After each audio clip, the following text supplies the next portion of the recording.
Hello दोस्तों, राधे राधे। तो कैसे हो आप लोग? आई होप कि आप लोग अच्छे होंगे और अपना प्रिपरेशन अच्छे से कर रहे होंगे। तो स्वागत है आप लोगों को चैंपियन बैच की दूसरी वीडियो में। तो जैसा कि आप लोगों को बता दूं, हम लोग सभी कॉम्पिटेटिव एग्जाम जैसे कि एसएससी, रेलवे और स्टेट एग्जाम्स के लिए जीके जीएस के जो बैच है, चैंपियन बैच, उसको हम लोग कर रहे हैं, जिसका ये दूसरा वीडियो है। तो जिसको नहीं पता है वो जान लीजिए, ठीक। तो इन सभी एग्जामों का अगर प्रिपरेशन कर रहे हैं तो आप ये वीडियो देख सकते हैं और काफ़ी आप लोग के लिए हेल्पफुल रहेगा ये वीडियो, ठीक ना। अगर नए हैं तो पूरी वीडियो देखिएगा, तभी पता चलेगा कि आप लोगों को क्या खासियत है इस वीडियो में, ठीक। तो अगर नए हैं तो वीडियो पसंद आती है तो वीडियो को लाइक करिएगा ज़रूर और चैनल को भी सब्सक्राइब करिएगा। चलिए ज़्यादा बात ना करते हुए हम लोग क्वेश्चन करना स्टार्ट करते हैं। तो आज का पहला क्वेश्चन है हम लोगों का कि थोड़ा सा पतला इसको कर लेते हैं निब को। आज का क्वेश्चन है कि 24वें जैन तीर्थंकर भगवान महावीर स्वामी का जन्म कहाँ हुआ था। 24वें जो जैन तीर्थंकर भगवान महावीर हैं, उनका जन्म कहाँ हुआ था?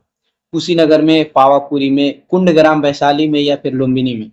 तो अपना आंसर आप लोग सोचिए क्या होगा इसका सही आंसर। तो मैं आप लोगों को इसका सही आंसर बता दूं तो इसका सही आंसर हो जाएगा कुंडग्राम वैशाली में, ठीक ना।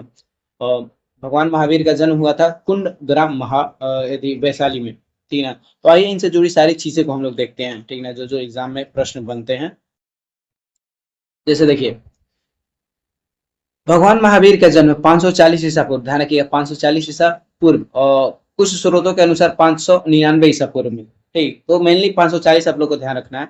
में वैशाली के निकट कुंडग्राम, कुंडग्राम वर्तमान में बिहार के मुजफ्फरपुर वैशाली जिले के आसपास का ये क्षेत्र है, में हुआ था, ध्यान रखिएगा कुंडग्राम में। और वे ज्ञात्रिक कुल के ज्ञात्रिक क्षत्रिय वंश के ये मतलब थे, ठीक ना। इनका वंश का नाम था ज्ञात्रिक, ध्यान रखिएगा। देखिए, ऑप्शन ए में है कुशीनगर, तो यह महात्मा बुद्ध का महापरिनिर्वाण, कुशीनगर में क्या हुआ था? तो महात्मा बुद्ध का महापरिनिर्वाण हुआ था, यानी कि मृत्यु हुआ था। उसके बाद ऑप्शन बी है पावापुरी, यह भगवान महावीर के मोक्ष निर्वाण स्थल है, यानी कि यहाँ पर भगवान महावीर की मृत्यु हुआ था पावापुरी में, ठीक ना। उन्होंने 72 वर्ष की आयु में प्राण त्यागे थे।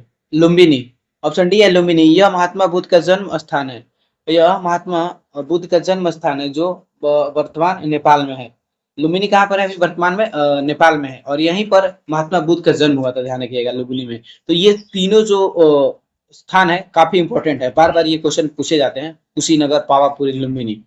और महावीर से संबंधित चीजें देखते हैं, जैसे कि महावीर का बचपन का नाम वर्धमान था, महावीर के बचपन का नाम वर्धमान था। और इनके जो पिता थे, सॉरी माता पहले है त्रिशला, और माता और पिता, पिता सिद्धार्थ थे और माता त्रिशला, पिता सिद्धार्थ और माता त्रिशला थी, ठीक ना, त्रिशला। उसके बाद देखिए, पत्नी का नाम यशोदा था और पुत्री का नाम अनुजा, के अनुजा या प्रियदर्शना, प्रियदर्शना। इनकी पत्नी का नाम यशोदा और पुत्री का नाम अनुजा था, ठीक ना। और उनके दामाद थे जमाली, ठीक ना। वो जो कि उनके पहले शिष्य भी बने थे, दामाद जो थे उनके जमाली महावीर के पहले शिष्य बने थे। और इन्होंने 30 वर्ष की आयु में बड़े भाई नंदीवर्धन की आज्ञा से घर छोड़ा था। 30 वर्ष की आयु में इन्होंने क्या किया था? तो नंदीवर्धन इनके जो भाई थे उनसे आज्ञा लेकर ये घर छोड़े थे। और 12 वर्ष की कठोर तपस्या के बाद 42 वर्ष की आयु में जिरम्भिक ग्राम के पास ऋषुपालिका नदी के तट पर साल वृक्ष के नीचे इन्हें ज्ञान की प्राप्ति हुआ था, ठीक ना। इन्हें ज्ञान की प्राप्ति कहाँ पर हुआ था? तो जिरिम्भिक ग्राम के ऋजुपालिका नदी के तट पर साल वृक्ष के नीचे। और इन्होंने 12 वर्ष की कठोर तपस्या किया था, ठीक ना। जो कि ये 30 वर्ष में घर छोड़े थे, तो देख रहे हैं कि इनको 42 वर्ष यानी कि प्लस 12 वर्ष बाद इन्हें क्या हुआ था? ज्ञान की प्राप्ति हुई थी। ज्ञान प्राप्ति के बाद वे जीन यानी कि विजेता, अहर यानी कि योग, निर्ग्रंथ यानी कि बंधन रहित कहलाए, ठीक ना। इनको जब ज्ञान की प्राप्ति हुआ तो ये इन सारी उपाधियां इनको मिली, ठीक ना। जीन कहा जाने लगा इनको, अरहत कहा जाने लगा, निर्ग्रंथ कहा जाने लगा। देखिए, जैन धर्म के मूल ग्रंथों में ग्रंथों को आगम कहा जाता है। अगर पूछे कि जैन धर्म के मूल ग्रंथों को क्या कहा जाता है, तो आगम कहा जाता है, ध्यान रखिएगा। महावीर स्वामी ने अपने उपदेश प्रकृति यानी कि अर्ध मगधी भाषा में दिए थे। क्वेश्चन पूछता है कि महावीर स्वामी अपने उपदेश किस भाषा में दिए थे? तो प्राकृत जो कि अर्ध मगधी भाषा था में दिए थे, ताकि आम लोगों को इसे आसानी से समझ सके। तो ये चीज आप लोग ध्यान रखिएगा। देखिए, महावीर स्वामी ने पार्श्वनाथ के 4 व्रतों में से 5वां व्रत ब्रह्मचर्य को जोड़ा था। देखिए, पार्श्वनाथ के 4 व्रत था, उसमें पांचवा महाव्रत को जोड़ा था जो कि ब्रह्मचर्य था महावीर स्वामी ने। चार कौन कौन था? तो सत्य यानी कि झूठ ना बोलना, अहिंसा यानी कि हिंसा ना करना, और असत्य यानी कि चोरी ना करना, और अपरिग्रह यानी कि संपत्ति अर्जित ना करना। तो ये चार जो महाव्रत था ये पार्श्वनाथ का, उसमें पांचवा ब्रह्मचर्य को महावीर स्वामी ने ही जोड़ा था, इसको ध्यान रखिएगा। चलिए नेक्स्ट क्वेश्चन है हम लोगों का कि 24 सितंबर 1873 को महाराष्ट्र में सत्यशोधक समाज की स्थापना किसने की थी? सत्यशोधक समाज की स्थापना बताना है किसने की थी, जो कि इसका स्थापना 24 सितंबर 1873 को हुआ। तो ध्यान रखिएगा, ये डेट भी पूछता है 1873। राजा राम मोहन राय, ज्योतिबा फुले, आत्माराम पांडुरंग, या स्वामी दयानंद सरस्वती। तो सत्यशोधक समाज की स्थापना आप सभी को पता होगा ज्योतिबा फुले ने किए थे। ज्योतिबा फुले ने 24 सितंबर 1873 को। अब देखिए महात्मा ज्योतिबा राव फुले ने 24 सितंबर 1873 को महाराष्ट्र के पुणे में सत्यशोधक समाज की स्थापना की थी। ध्यान रखिएगा, पुणे में, महाराष्ट्र के पुणे में। इसका उद्देश्य था शूद्रों, दलितों और महिलाओं को शिक्षा देकर सामाजिक अधिकारों के प्रति जागरूक करना और पुरोहित वर्ग यानी कि ब्राह्मणवाद के शोषण से मुक्त करना। क्या इनका उद्देश्य था? तो शूद्रों, दलितों और महिलाओं को शिक्षा देकर सामाजिक अधिकारों के प्रति जागरूक करना, और जो ब्राह्मणवाद था जिससे कि इनको इनका शूद्र, दलित और महिलाओं को शोषण किया जाता था, उसको मुक्त करना इनका उद्देश्य था। ज्योतिबा राव फुले की ये चार मतलब ये रचनाएं, और इनकी रचनाएं जैसे कि गुलामगिरी, ज्योतिबा फुले की रचना है गुलामगिरी, ये इसका संपादन 1873 में करते हैं। यह पुस्तक इन्होंने अमेरिकी गृह युद्ध के में दासों को मुक्त कराने वाले अमेरिकियों को समर्पित किया है। यह किस बेस पे है? तो यह पुस्तक उन्होंने अमेरिकी गृह युद्ध जो हुआ था उसमें दासों जो दास मतलब क्या होता है? नौकर को मुक्त कराने वाले अमेरिकियों को समर्पित की थी। उसके बाद देखिए सेतक्काचार्य यानी सेतक यारचा यासूड यानी कि किसान का कोड़ा, इन्हीं का रचना है। किसानों के शोषण पर आधारित यह पुस्तक है। उसके बाद इनका पुस्तक एक और है सार्वजनिक सत्य धर्म, सार्वजनिक सत्य धर्म। तो ये तीनों पुस्तक ज्योतिबा राव फुले के हैं, तो ये आप लोग ध्यान रखिएगा। अब देखिए कुछ और आंदोलन और संस्था हम लोग देख लेते हैं।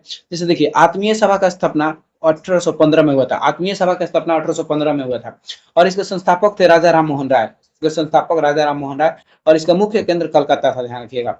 तत्वबोधनी सभा, तत्वबोधनी सभा का स्थापना 1839 में हुआ था, देवेंद्रनाथ टैगोर ने किया था कोलकाता में। सत्यशोधक समाज तो हम लोग देख ही लिए। रामकृष्ण मिशन, रामकृष्ण मिशन की स्थापना 1897 में हुआ था, स्वामी विवेकानंद ने किया था वेलूर बंगाल में। तो ये सभी सभा भी पूछ लेता है, ध्यान रखिएगा। आत्मीय सभा, तत्वबोधनी सभा, रामकृष्ण मिशन, ये काफी इंपॉर्टेंट है। आत्मीय सभा राजा राम मोहन राय, तत्वबोधनी सभा देवेंद्रनाथ टैगोर, और रामकृष्ण मिशन स्वामी विवेकानंद। डेट भी आप लोग उसका ध्यान रखिएगा।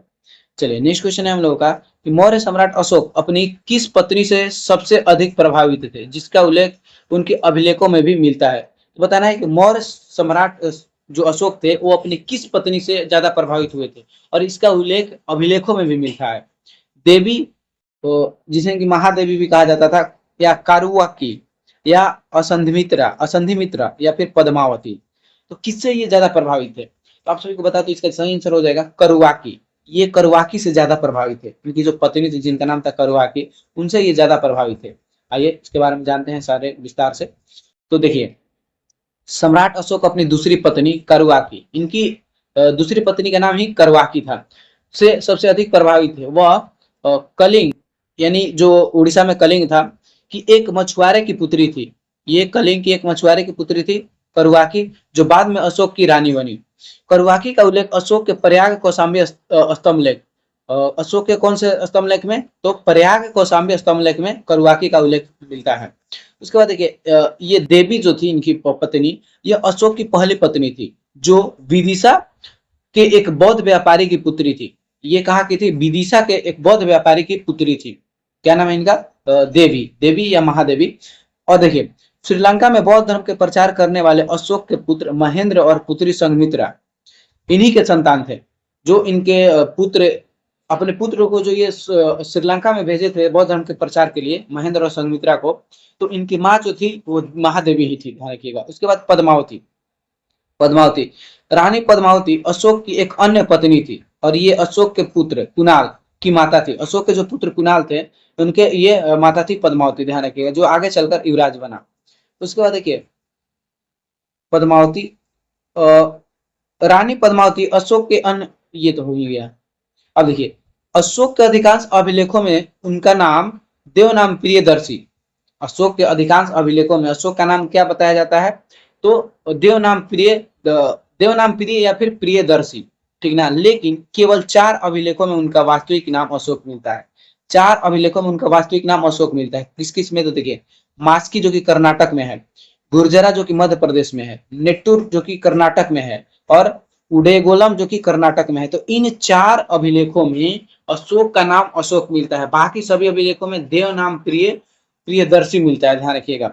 अशोक के अभिलेख मुख्य रूप से प्रकृत भाषा में है, ध्यान रखिएगा। अशोक के अभिलेख जो है कि प्रकृत भाषा में है। और लिपि में इसका ध्यान रखिएगा, लिपि जो है भारत में जो अशोक का अभिलेख है वो ब्राह्मी लिपि में है भारत में। और उत्तर पश्चिम भारत जो कि और पाकिस्तान के क्षेत्र, उत्तर भारत के जो उत्तर पश्चिम क्षेत्र है और पाकिस्तान के मिलाकर ये सभी जो यहाँ पर अभिलेख मिले हैं वो खरोष्टी लिपि में है। तथा अफगानिस्तान में जो अशोक के अभिलेख मिले हैं ये अरमाइक और ग्रीक लिपि में है, ठीक ना। तो भाषा ध्यान रखिएगा प्रकृत, और लिपि भारत में अधिकांश जो अभिलेख है ब्राह्मी, और उत्तर पश्चिम भारत और पाकिस्तान में खरोष्टी, और अफगानिस्तान में अरमाइक और ग्रीक है। अब देखिए, जेम्स प्रिफ्ट जो थे ये 1837 में पहली बार अशोक के ब्राह्मी लिपि वाले अभिलेख को पढ़ने में सफलता हासिल की थी। तो सबसे पहले अशोक के शिलालेख को अभिलेख को कौन पढ़ा था, तो जेम्स प्रिंसेप, 1837 में जेम्स प्रिंसेप। अशोक के 13वें शिलालेख में उसके राज्याभिषेक के 8वें वर्ष 261 ईसा पूर्व में हुए कलिंग युद्ध का हृदय हृदय विदारक विवरण और उसके धम्म विजय की नीति का वर्णन मिलता है। यानी कि 13वां शिलालेख में कलिंग युद्ध से संबंधित सारी चीजें है। 13वां शिलालेख में ध्यान रखिएगा, जो कि अशोक क्या करते हैं कि कलिंग युद्ध के बाद, कलिंग युद्ध में इतने रक्तपात हो जाते हैं, इतने लोग मरते हैं कि वहां से अशोक के हृदय परिवर्तन हो जाता है, ठीक ना। उसके बाद ये धम्म नीति यानी कि युद्ध त्याग देते हैं, ठीक ना, और बौद्ध धर्म को अपना लेते हैं, ठीक।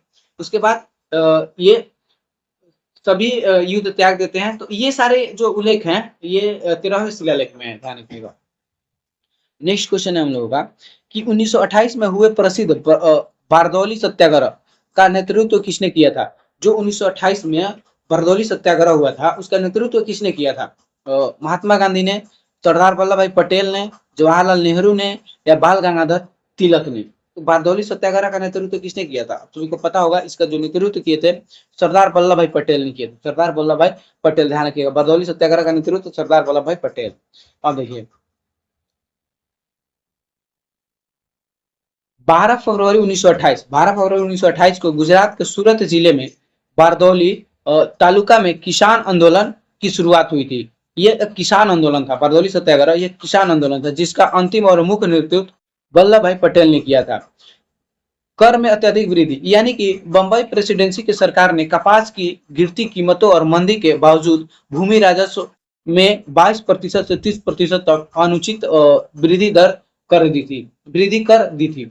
यानी कि देखिए क्या था कि किसानों पर ये क्या था कि अत्यधिक कर के विरुद्ध में ये आंदोलन शुरू हुआ था। और बंबई प्रेसिडेंसी सरकार द्वारा कपास की खेती में क्या हुआ कि कीमतों में गिराव हो रहा था, कपास के कीमत में गिराव, उसके बावजूद भी भूमि राजस्व ने 22 से 30% की वृद्धि कर दी थी। तो इसी के विरुद्ध में ये सत्याग्रह शुरू हुआ था। अब देखिए, servant of society, servant of India society और स्थानीय नेताओं की रिपोर्टों के बावजूद ब्रिटिश सरकार ने लगाम कम करने से मना कर दिया। देखिए, इन सभी के करने के बावजूद भी ब्रिटिश सरकार लगाम कम करने से मना कर दिया, जिसके बाद पटेल ने आह्वान पर किसान ने नो टैक्स यानी कि कर ना दो अभियान शुरू किया।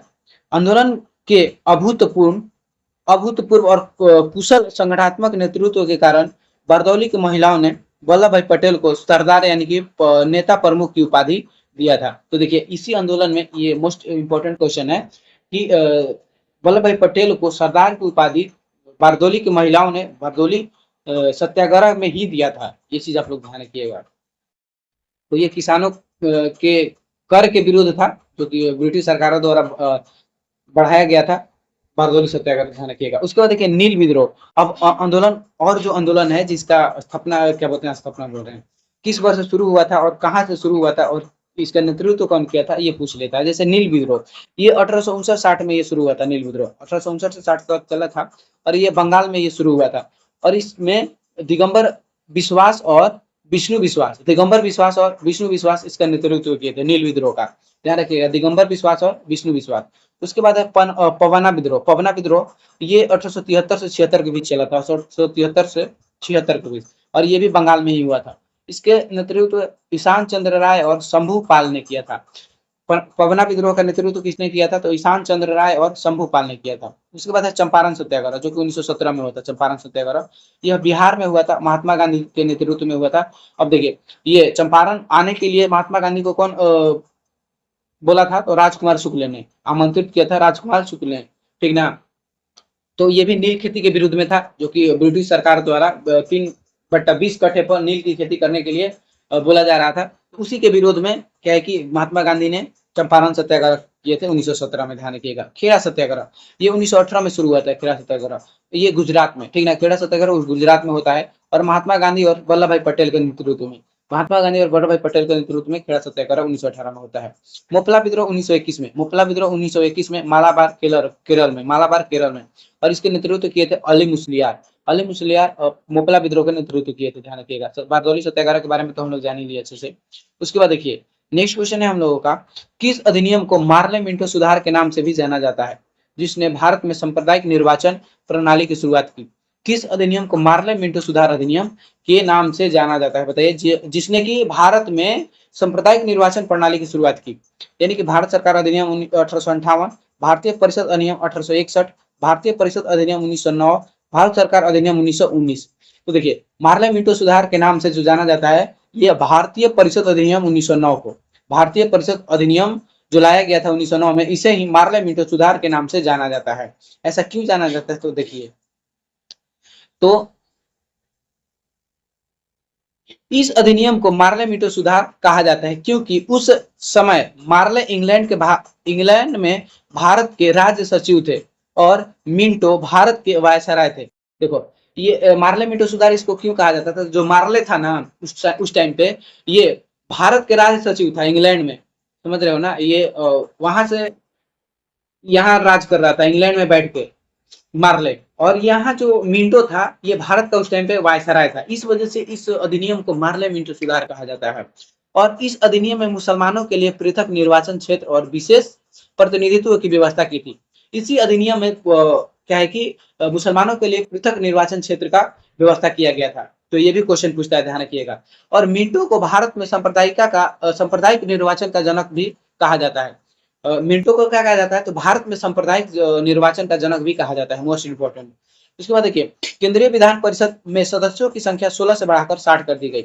इसी अधिनियम के तहत केंद्रीय विधान परिषद में क्या कर दिया गया?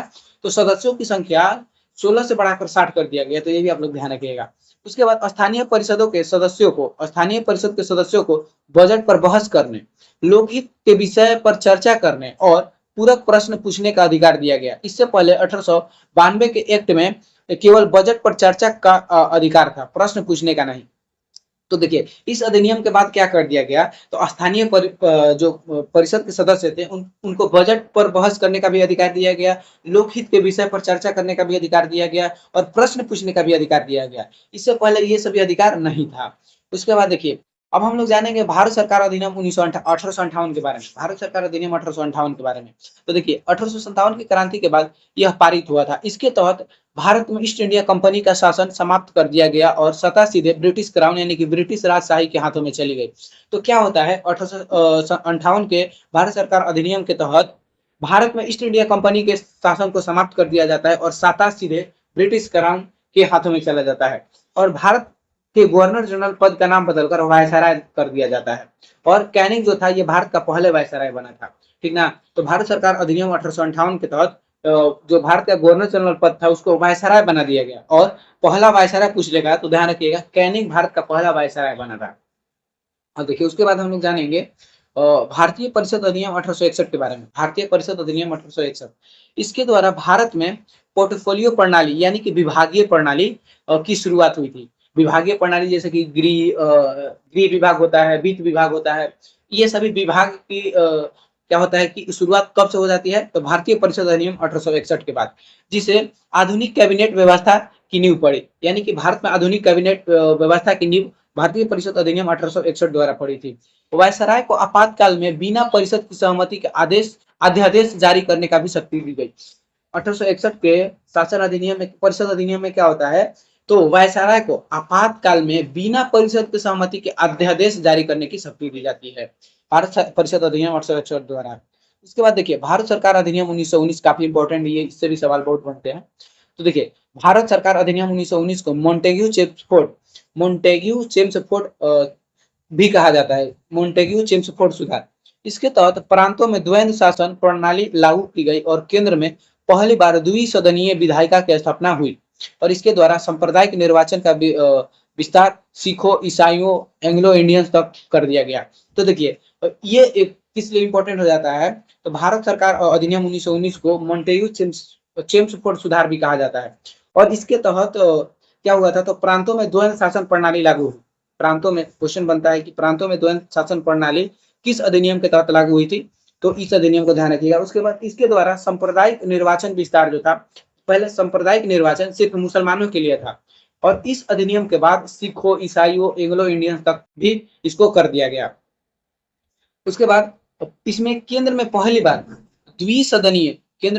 द्विसदनीय विधायिका का भी स्थापना हुआ था, भारत सरकार अधिनियम 1919 द्वारा।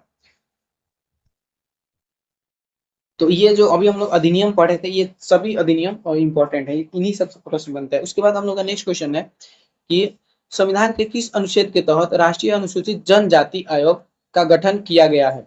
राष्ट्रीय अनुसूचित जनजाति आयोग का गठन किस अनुच्छेद के तहत किया गया है। ऑप्शन ए है अनुच्छेद 338 का ए, ऑप्शन बी है ऑप्शन ए में है अनुच्छेद 338, ऑप्शन बी है अनुच्छेद 338 का ए, अनुच्छेद 340 या फिर अनुच्छेद 342। तो देखिए राष्ट्रीय अनुसूचित जनजाति आयोग का गठन अनुच्छेद 338 ए के तहत किया गया था, अनुच्छेद 338 ए के तहत किया गया था। अब इसके बारे में हम लोग अच्छे से जानते हैं। तो भारतीय संविधान के अनुच्छेद 338 के ए के तहत राष्ट्रीय अनुसूचित जनजाति आयोग का गठन किया गया था। यह एक संवैधानिक निकाय है, यह राष्ट्रीय अनुसूचित जनजाति आयोग एक संवैधानिक निकाय है। इसे 79वें संविधान संशोधन अधिनियम 2003 द्वारा संविधान में जोड़ा गया और यह आयोग 19 फरवरी 2004 से पूरी तरह अस्तित्व में आ गई। तो इसके लिए कौन सा संविधान संशोधन हुआ था, तो 79वां संविधान संशोधन 2003 में हुआ था। आयोग में कुल 5 सदस्य होते हैं। इस आयोग में कुल 5 सदस्य होते हैं, जिसमें एक अध्यक्ष, एक उपाध्यक्ष और 3 पूर्वकालिक सदस्य। एक अध्यक्ष, 3 उपाध्यक्ष और तीन पूर्वकालिक सदस्य। इन सदस्यों में कम से कम एक महिला सदस्य का होना अनिवार्य है। तो इन सदस्यों में से कम एक महिला होना अनिवार्य है और इनकी नियुक्ति राष्ट्रपति द्वारा अपने हस्ताक्षर और मुहर लगे वारंट के माध्यम से की जाती है। तो इनकी नियुक्ति भी ध्यान रखिएगा, राष्ट्रपति द्वारा की जाती है, ठीक ना। क्वेश्चन पूछता है कि राष्ट्रीय अनुसूचित जनजाति आयोग के सदस्यों की नियुक्ति किसके द्वारा की जाती है, तो राष्ट्रपति द्वारा। और इनका कार्यभार संभालने की तिथि से 3 वर्ष का होता है। तो इनका कार्यकाल कितना होता है, तो 3 वर्ष का होता है। कोई भी सदस्य अधिकतम 2 बार ही नियुक्त हो सकता है, कोई भी सदस्य अधिकतम 2 बार ही इसके पद के लिए नियुक्त हो सकता है। अब देखिए अनुच्छेद 338 क्या था, तो अनुच्छेद 338 इसके तहत राष्ट्रीय अनुसूचित जाति आयोग, देखिए राष्ट्रीय अनुसूचित जनजाति आयोग क्या था, एसटी, और जो एससी जिसे कि राष्ट्रीय अनुसूचित जाति बोला जाता है, ठीक ना, अनुसूचित जाति एसटी, इसका आयोग का गठन किया गया था अनुच्छेद 338 में। उसके बाद तो 79वें संविधान संशोधन 2003 के से पहले अनुसूचित जाति और अनुसूचित जनजाति दोनों के लिए एक ही संयुक्त आयोग हुआ करता था। तो देखिए पहले से ही एससी और एसटी के लिए एक ही आयोग का प्रावधान संविधान में था, जो कि अनुच्छेद 338 है।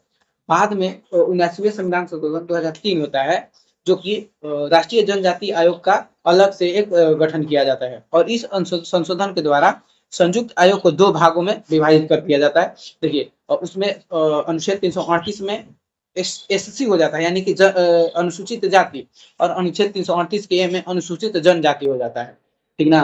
तो ये दोनों आयोगों का अनुच्छेद आप लोग ध्यान रखिएगा, अनुच्छेद 338 में है एससी और अनुच्छेद 338 के ए में है एसटी।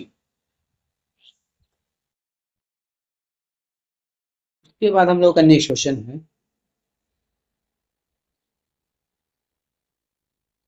भारतीय संविधान के किस अनुच्छेद में भारत के राष्ट्रपति के शपथ या प्रतिज्ञान का प्रारूप दिया गया है।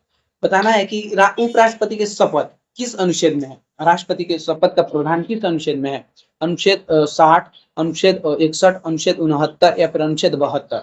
तो देखिए उपराष्ट्रपति के शपथ का प्रावधान अनुच्छेद 69 में है, अनुच्छेद 69 में ध्यान रखिएगा, अनुच्छेद 69 में। और देखिए भारतीय संविधान के अनुच्छेद 69 में भारत के उपराष्ट्रपति के शपथ या प्रतिज्ञान का प्रारूप की और प्रक्रिया दी गई है। भारतीय संविधान का अनुच्छेद 69 में उपराष्ट्रपति के शपथ का प्रावधान है। उपराष्ट्रपति को शपथ राष्ट्रपति एवं या उनके द्वारा कार्य के लिए नियुक्त किसी व्यक्ति द्वारा दिलाई जाती है। या तो राष्ट्रपति इनका शपथ दिलाते हैं या उनके द्वारा नियुक्त किए गए कोई व्यक्ति इनका शपथ दिलाता है। उसके बाद अनुच्छेद 63 क्या कहता है कि भारत का एक उपराष्ट्रपति होगा। अनुच्छेद 63 कहता है कि भारत का एक उपराष्ट्रपति होगा, ध्यान रखिएगा। अनुच्छेद 64 क्या कहता है कि उपराष्ट्रपति राज्यसभा के पदेन सभापति होंगे, यानी कि आप सभी को पता होगा उपराष्ट्रपति जो होते हैं ये राज्यसभा के सभापति होते हैं। तो इसका प्रावधान अनुच्छेद 64 में है। उसके बाद अनुच्छेद 65 में क्या है, तो राष्ट्रपति का पद रिक्त होने पर उपराष्ट्रपति कार्यवाहक राष्ट्रपति के रूप में कार्य करेंगे। यानी कि अनुच्छेद 65 में ये प्रावधान किया गया है कि अगर राष्ट्रपति का पद खाली रहता है तो कार्यवाहक राष्ट्रपति के रूप में उपराष्ट्रपति कार्य करेंगे। उसके बाद अनुच्छेद 66 में क्या है, तो उपराष्ट्रपति के चुनाव से संबंधित है। अनुच्छेद 66 में उपराष्ट्रपति के चुनाव की प्रक्रिया है। इसमें संसद के दोनों सदन यानी कि लोकसभा और राज्यसभा के सभी सदस्य निर्वाचित और मनोनीत दोनों भाग लेते हैं, जबकि राज्यों के विधानसभाओं के सदस्य इनमें भाग नहीं लेते। तो उपराष्ट्रपति के चुनाव में सिर्फ क्या है कि संसद के दोनों सदन भाग लेते हैं, बाकी और कोई नहीं। और संसद के दोनों सदन के निर्वाचित एवं मनोनीत दोनों सदस्य इसमें भाग लेते हैं। निर्वाचित मतलब समझते ही होंगे, और मनोनीत जो कि राष्ट्रपति द्वारा मनोनीत किया जाता है, आप सभी को पता है। अब देखिए भारतीय संविधान की तीसरी अनुसूची, एक भारतीय संविधान की तीसरी अनुसूची जिसमें कि शपथ से ये संबंधित है। तो देखिए तीसरी अनुसूची में मंत्रियों, संसद, विधायकों और न्यायाधीशों की शपथ का प्रारूप है। लेकिन भारत के राष्ट्रपति जो कि अनुच्छेद 60 में इनका शपथ का प्रावधान है। इसके बाद भारत के उपराष्ट्रपति अनुच्छेद 69 में इनका शपथ का प्रावधान है, और राज्यपाल जिनका अनुच्छेद 159 में शपथ का प्रावधान है। लेकिन इनका की शपथ प्रारूप इस सूची में नहीं है, यानी कि इन तीनों का शपथ का प्रावधान ये अनुसूची 3 के अंतर्गत नहीं आता है, ठीक ना। अनुसूची 3 में इन्हीं सभी मंत्री, सांसद, विधायक, न्यायाधीश के शपथ का उसमें प्रावधान है, ठीक ना। राष्ट्रपति उपराष्ट्रपति का उनका अनुच्छेद आप लोग को ध्यान रखना है, ठीक ना। ये तीनों एकदम इंपॉर्टेंट है। अनुच्छेद 60 जो कि राष्ट्रपति का शपथ, अनुच्छेद 69 उपराष्ट्रपति का शपथ, राज्यपाल का हो जाएगा अनुच्छेद 159। उसके बाद है नेक्स्ट क्वेश्चन, भारतीय संविधान की 8वीं अनुसूची का संबंध किससे है। भारतीय संविधान की 8वीं अनुसूची का संबंध किससे है, पंचायती राज व्यवस्था से, दल बदल विरोधी कानून से, भारत के आधिकारिक भाषाओं से, राज्यों और केंद्र शासित प्रदेशों के नाम से। बताइए भारत की 8वीं अनुसूची का संबंध किससे है। तो आप सभी को पता होगा कि भारतीय संविधान में 8वीं अनुसूची का संबंध जो है ये भारत की आधिकारिक भाषा से है। भारत की आधिकारिक भाषा जो कि वर्तमान में भी 22 आधिकारिक भाषा है, ठीक ना। मूल संविधान में 14 आधिकारिक भाषा था। तो आइए इसको हम लोग देखते हैं अच्छे से।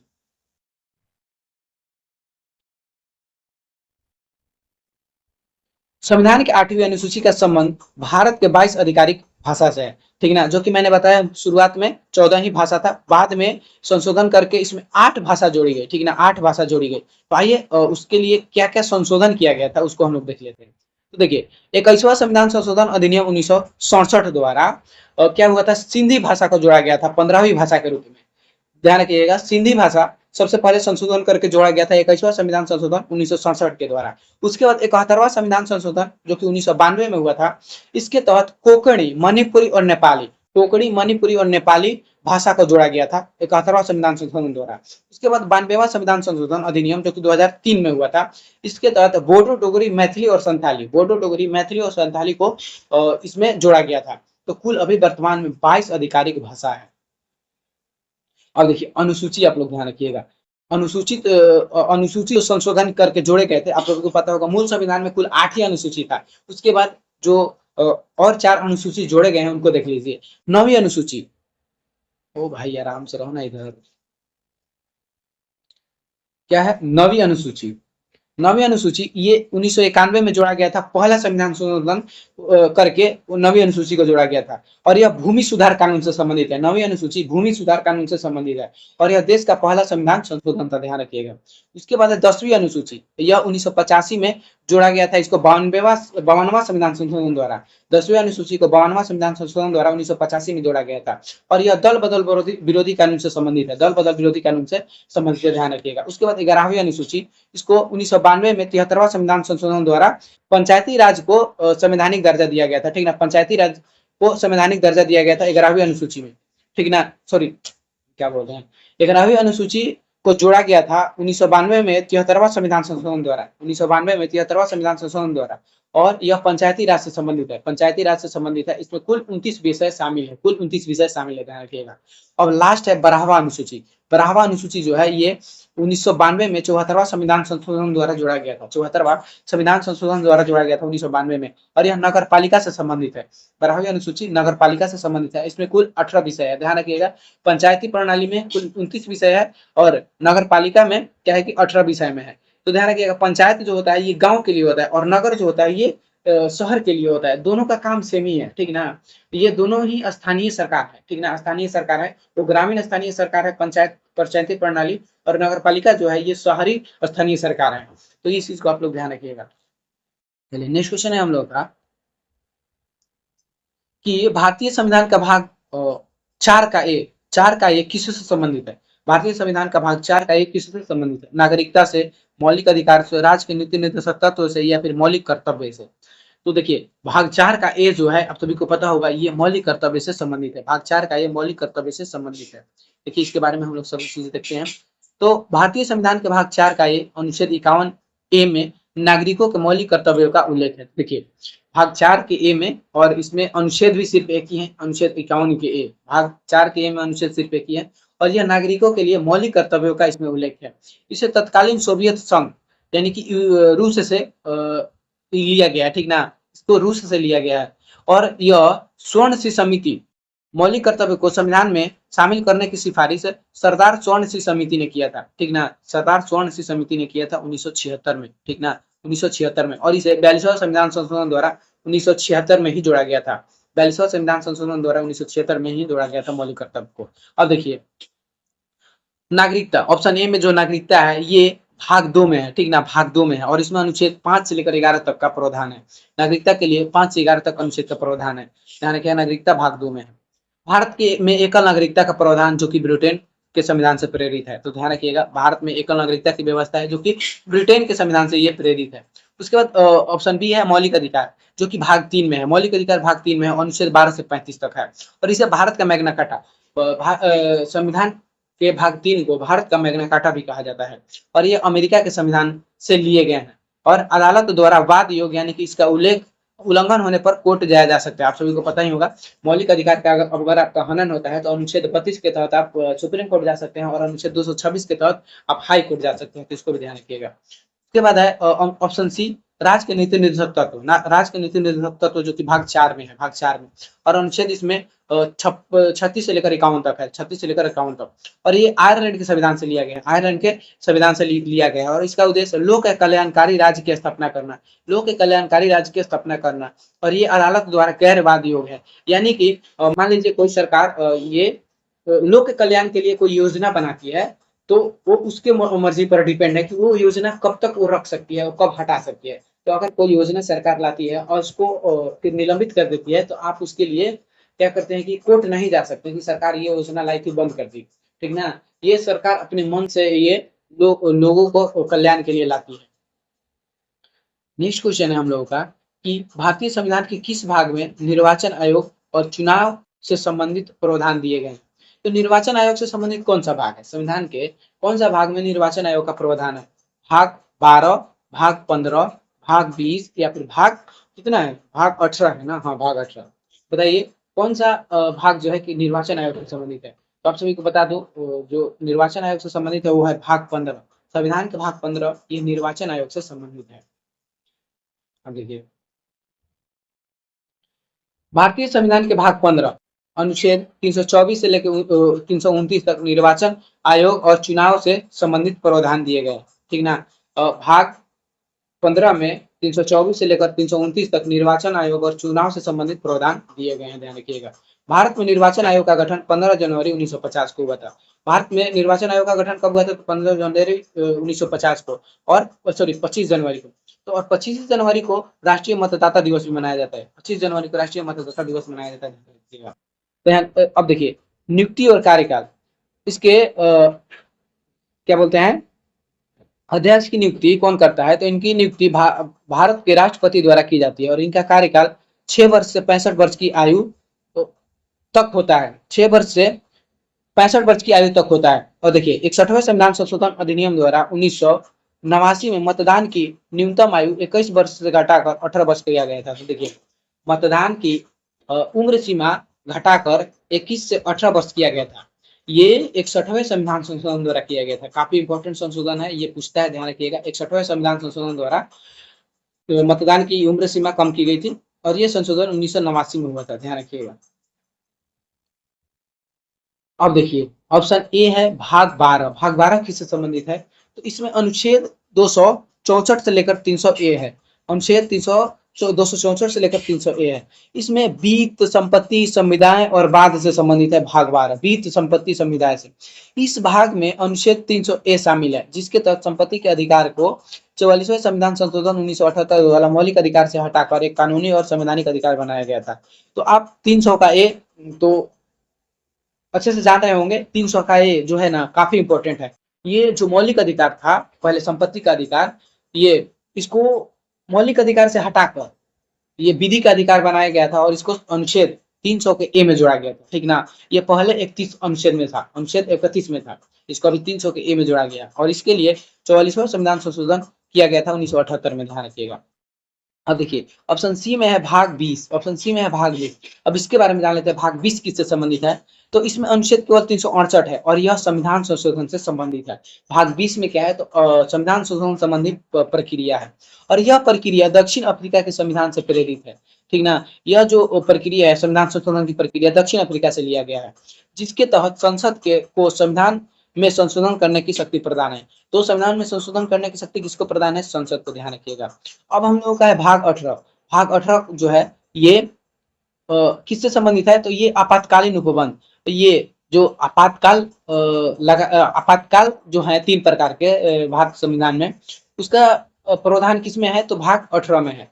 इसमें अनुच्छेद 352 से लेकर 360 है। अनुच्छेद 352 से लेकर 360। देखिए यह जर्मनी के वाइमर संविधान से प्रेरित है और इसके तहत 3 प्रकार के आपातकाल का प्रावधान है। देखिए 3 प्रकार के आपातकाल, जिसमें से कि राष्ट्रीय आपातकाल ये अनुच्छेद 352 के तहत आता है। राष्ट्रीय आपातकाल अनुच्छेद 352 के तहत, और राष्ट्रपति शासन अनुच्छेद 356 के तहत, राष्ट्रपति शासन अनुच्छेद 356 के तहत, और वित्तीय आपातकाल अनुच्छेद 360 के तहत। तो देखिए ये अनुच्छेद 352 के तहत राष्ट्रीय आपातकाल कब लगता है? तो क्या बोलते हैं, अशांति, मान लीजिए देश में कोई दंगा हो गया या फिर किसी दूसरे देश के साथ युद्ध हो गया या फिर कोई दूसरा देश हम लोग के देश पर आक्रमण कर दिया, उसके तहत ये राष्ट्रीय आपातकाल लगता है 352 के तहत। उसके बाद राष्ट्रपति शासन, ये राष्ट्रपति शासन जो है ये राज्य में लगते हैं, यानी कि किसी राज्य का विधानमंडल क्या होता है, विघटित हो जाता है, ठीक ना। उसके बाद वहां पर राष्ट्रपति शासन लगाया जाता है। उसके बाद जो है अनुच्छेद 360,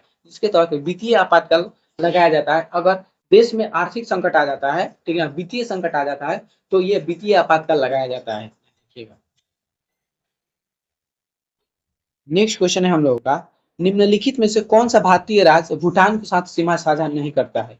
निम्नलिखित में से कौन सा राज्य भारतीय क्या बोलते हैं कि निम्नलिखित में से कौन सा भारतीय राज्य भूटान के साथ सीमा साझा नहीं करता है? सिक्किम, पश्चिम बंगाल, असम या फिर मेघालय? बताइए इनमें से कौन सा भारतीय राज्य है जो भूटान के साथ सीमा साझा नहीं करता है? तो ध्यान रखिएगा, जो भूटान के साथ सीमा साझा नहीं करता है वो है मेघालय। ध्यान रखिएगा, यह कौन है? तो मेघालय है। अब देखिए भूटान के साथ कौन कौन साझा करता है? ये सभी इधर है। हाँ, यहाँ पर तो सभी पड़ोसी देश, ठीक ना, सभी पड़ोसी देश के नाम है और उनकी सीमा की लंबाई है, ठीक ना, और पड़ोसी देश से लगे राज्यों की संख्या है और सीमा साझा करने वाले राज्यों का नाम है। तो देखिए बांग्लादेश, बांग्लादेश से जो भारत की सीमा है सबसे अधिक लगती है, ठीक ना, जो कि 4096.7 किलोमीटर ये भारत के सीमा के साथ साझा करती है बांग्लादेश की सीमा। और यह 5 राज्यों से लगती है, बांग्लादेश की सीमा भारत के 5 राज्यों से लगती है, पश्चिम बंगाल, मेघालय, असम, त्रिपुरा और मिजोरम। पश्चिम बंगाल, मेघालय, असम, त्रिपुरा और मिजोरम। आप लोग इसको मैप से बेहतर ढंग से समझिएगा, ठीक है ना। मैप को आप लोग एक बार नहीं, बार बार जितना मैप आप लोग देख लीजिएगा, उससे ये क्लियर होगा। इसके बाद चीन से टोटल 3,488 किलोमीटर का सीमा साझा करता है। इसके बाद ये 5 राज्यों से होकर 5 राज्यों से चीन की सीमा लगती है। 5 राज्यों से चीन की सीमा लगती है, लद्दाख, हिमाचल, उत्तराखंड, सिक्किम और अरुणाचल। लद्दाख, हिमाचल, उत्तराखंड, सिक्किम और अरुणाचल। उसके बाद पाकिस्तान, पाकिस्तान की सीमा भारत की सीमा के साथ 3,323 किलोमीटर लगती है, 3,323 किलोमीटर। और यह 5 राज्यों के साथ ये भी सीमा साझा करती है, गुजरात, राजस्थान, पंजाब, जम्मू कश्मीर और लद्दाख। गुजरात, राजस्थान, पंजाब, जम्मू कश्मीर और लद्दाख। उसके बाद नेपाल, नेपाल के साथ 1751 किलोमीटर का सीमा साझा होता है, और ये भी 5 राज्यों के साथ सीमा साझा होता है, उत्तराखंड, उत्तर प्रदेश, बिहार, पश्चिम बंगाल और सिक्किम। उत्तराखंड, उत्तर प्रदेश, बिहार, पश्चिम बंगाल और सिक्किम। म्यांमार के साथ 1643 किलोमीटर की सीमा साझा होता है। और भारत के 4 राज्यों से म्यांमार की सीमा लगती है, अरुणाचल, नागालैंड, मणिपुर और मिजोरम। अरुणाचल, नागालैंड, मणिपुर और मिजोरम। भूटान के साथ 699 किलोमीटर का सीमा साझा होता है, और इसके साथ भी 4 राज्य लगे हुए हैं, असम, अरुणाचल और पश्चिम बंगाल और सिक्किम। असम, अरुणाचल, पश्चिम बंगाल और सिक्किम। अफगानिस्तान के साथ 106, जो कि सबसे कम। हाँ, अफगानिस्तान के साथ सबसे भारत की कम सीमा लगती है, 106 किलोमीटर। और एक राज्य से ही यानी कि एक ये राज्य नहीं, ये केंद्र शासित प्रदेश लद्दाख से इसकी सीमा लगती है, ठीक है ना, ध्यान रखिएगा। अब देखिए नेक्स्ट क्वेश्चन है हम लोगों का कि भारत के किस केंद्र शासित प्रदेश में केसर का सर्वाधिक उत्पादन होता है। भारत के किस केंद्र शासित प्रदेश में केसर का सर्वाधिक उत्पादन होता है। हिमाचल प्रदेश, जम्मू कश्मीर, उत्तराखंड या फिर अरुणाचल प्रदेश।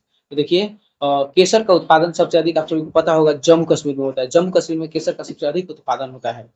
उसके बाद है, हाँ, भारत में जम्मू कश्मीर वर्तमान में केंद्र शासित प्रदेश है। केसर का एकमात्र प्रमुख और सबसे बड़ा उत्पादक है, यानी कि भारत में लगभग 90% केसर का उत्पादन जम्मू कश्मीर में ही होता है। कश्मीर के पोम्पार क्षेत्र को भारत का केसर का कटोरा कहा जाता है। पोम्पार क्षेत्र को, सॉरी, पाम्पोर क्षेत्र को भारत का केसर का कटोरा कहा जाता है। इसके अलावा किश्तवाड़, बड़गाम, श्रीनगर जिलों में भी इसकी खेती होती है। कश्मीर घाटी में पाए जाने वाले विशेष हिमनद मलबे और जलोढ़ मिट्टी के जमाव के मैदान को करेवा, हिमनद के मलबे और जलोढ़ मिट्टी के जमाव को क्या कहा जाता है, केरवा कहा जाता है। और केसर का वैज्ञानिक नाम जो केरवा है, इसी क्षेत्र में केसर की खेती होती है, ठीक ना। केरवा जो मिट्टी है उसमें इसकी खेती होती है केसर की। और केसर का वैज्ञानिक नाम क्रोकस क्रोकस सैटिवस है। क्रोकस सैटिवस, केसर का वैज्ञानिक नाम क्रोकस सैटिवस है। इसी का आप लोग ध्यान रखिएगा। अब देखिए, और ये कॉफी, चाय और रबड़, ये तीनों का पूछ लेता है। कॉफी, चाय, रबड़ और केसर, ये चारों जो है ना इंपॉर्टेंट है। तो कॉफी का आपने ध्यान रखिएगा, कर्नाटक सबसे अधिक उत्पादन करता है भारत में। और देखिए ये लेटेराइट मिट्टी पर इसका खेती होता है कॉफी का। बाबा बुदन की पहाड़ियां इसके लिए कॉफी की खेती के लिए फेमस है। उसके बाद चाय, चाय की खेती सबसे अधिक असम में होती है, यानी कि असम चाय उत्पादन में सबसे नंबर 1 पे है। अच्छी जल निकासी वाली ढलान मिट्टी पर इसकी खेती होती है। रबड़, रबड़ सबसे अधिक उत्पादक राज्य है केरल। यह उष्ण कटिबंधीय आर्द्र जलवायु में इसकी खेती की जाती है, रबड़ की, ध्यान रखिएगा, उष्ण कटिबंधीय आर्द्र जलवायु में। अब हम लोगों का नेक्स्ट क्वेश्चन है, भारत के किस राज्य में सबसे अधिक सूत्री वस्त्र मिलें स्थित है। भारत के किस राज्य में सबसे अधिक सूत्री वस्त्र मिले हैं। गुजरात, महाराष्ट्र, तमिलनाडु या फिर उत्तर प्रदेश। देखिए भारत के जिस राज्य में सबसे अधिक सूती वस्त्र मिले हैं उस राज्य का नाम है महाराष्ट्र, ठीक ना। महाराष्ट्र में सबसे अधिक सूती वस्त्र मिले हैं। अब देखिए इससे संबंधित सारे फैक्ट्स को हम लोग देखते हैं। तो भारत में सबसे अधिक सूती वस्त्र मिले महाराष्ट्र राज्य में स्थित है। महाराष्ट्र का मुंबई शहर अकेले लगभग 60 से अधिक मिलों के साथ भारत का सबसे बड़ा सूती वस्त्र केंद्र है, जिसके कारण इसे कॉटनो कॉटनोपोलिस ऑफ इंडिया, कॉटनोपोलिस ऑफ इंडिया भी कहा जाता है। मुंबई शहर को क्या कहा जाता है, कॉटनोपोलिस ऑफ इंडिया कहा जाता है। अब देखिए पूछता है कि भारत में पहली सूती मिल जो कि 1818 में फोर्ट ग्लास्टर कोलकाता के पास स्थापित की गई थी।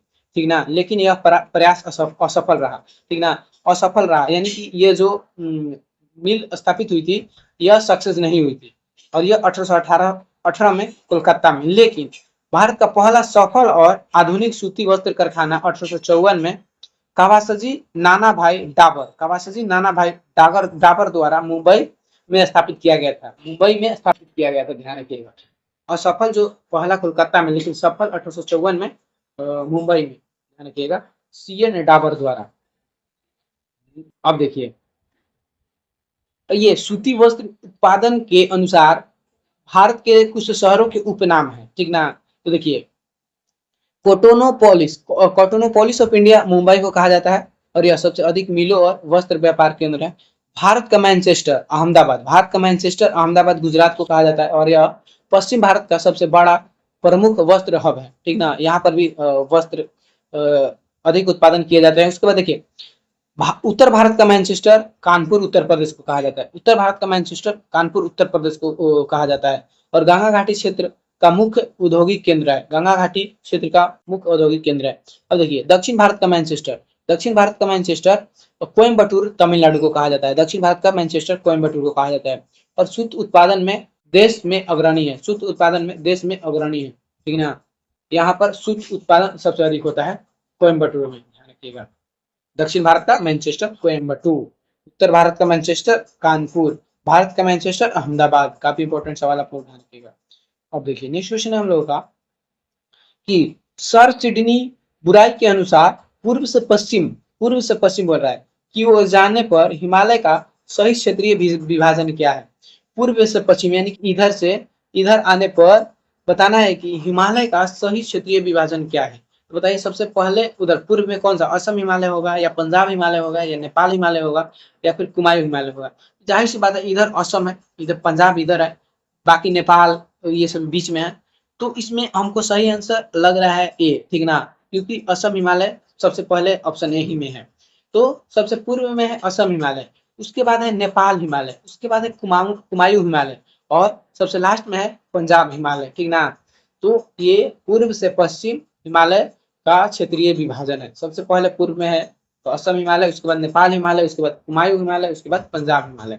तो आइए इसको अच्छे से हम लोग समझते हैं। तो देखिए, अब सबसे पश्चिमी भाग जो पंजाब या कश्मीर हिमालय है, ये सबसे पश्चिमी भाग है। इसका विस्तार देखिए, यह सिंधु नदी से सतलज नदी के बीच के हिमालय को क्या कहा जाता है, पंजाब हिमालय कहा जाता है।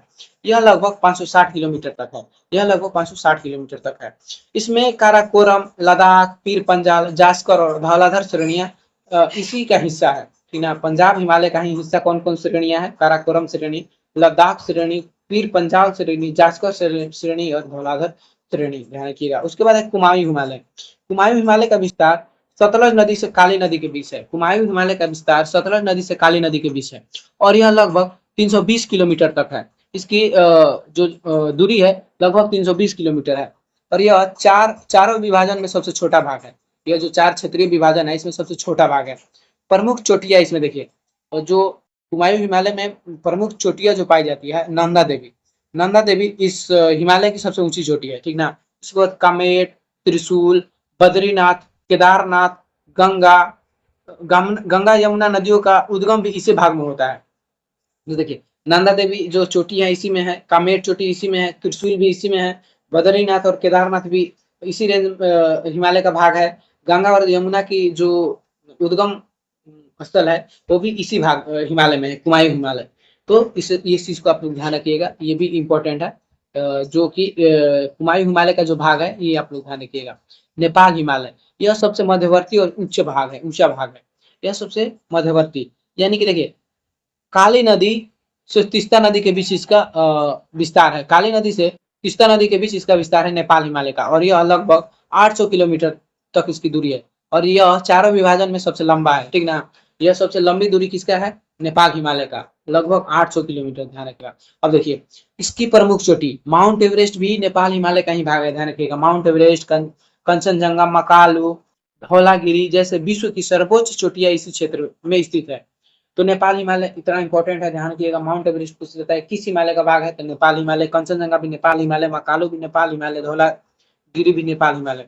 लास्ट है पूर्वी सबसे वो है असम हिमालय, जो कि सबसे पूर्वी भाग है। इसका विस्तार तीस्ता नदी से दिबांग या ब्रह्मपुत्र नदी के बीच है। असम हिमालय का विस्तार तीस्ता नदी और दिबांग ब्रह्मपुत्र नदी के बीच है, और इसकी लंबाई लगभग 720 किलोमीटर है। असम हिमालय की लंबाई 720 किलोमीटर है। इसके बाद है इसकी प्रमुख चोटियां, नामचा बरवा, कुली कांगड़ी। नामचा बरवा और कुली कांगड़ी इसकी प्रमुख चोटियां हैं असम हिमालय की, नामचा बरवा और कुली कांगड़ी। नेक्स्ट क्वेश्चन है हम लोग का, भारत में वस्तु एवं सेवा कर पूरे देश में कब लागू हुआ था? भारत में वस्तु एवं सेवा कर पूरे देश में यानी कि जीएसटी कब लागू हुआ था? 1 अप्रैल 2016, 1 जुलाई 2017, 15 अगस्त 2017 या 26 जनवरी 2018?